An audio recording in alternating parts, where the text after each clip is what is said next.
இந்த திட்டத்தினை விரிவாக்கம் செய்திருக்கிறார்கள். மாண்புமிகு முதலமைச்சர் அவர்கள் தற்போது உணவு வழங்கி மகிழ்கிறார்கள்.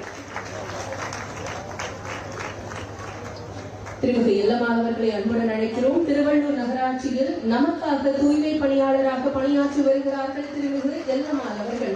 அவர்களுக்கான உணவினை வழங்கி மகிழ்கிறார்கள் மாண்புமிகு முதலமைச்சர் அவர்கள். திருமிகு பத்மா அவர்களை அன்புடன் அழைக்கிறோம். திருமழிசை பேரூராட்சியில் தூய்மை பணியாளர்களாக நமக்காக களத்தில் நிற்கும் பணி செய்கிறார்கள். தொடர்ந்து நலத்திட்டங்களும் வழங்கப்பட இருக்கின்றன. திரு சங்கர் அவர்களை அன்புடன் அழைக்கிறோம். ஆதி திராவிடர் பழங்குடியினர் சமூக பொருளாதார மேம்பாட்டு தொழில் முனைவு திட்டத்தின் கீழ் 7,95,582 ரூபாய் மதிப்பிலான கார் வாங்குவதற்கான காசோலை சங்கர் அவர்களுக்கு வழங்கப்படுகிறது. திருமிகு விமலா அவர்களை அன்புடன் அழைக்கிறோம்.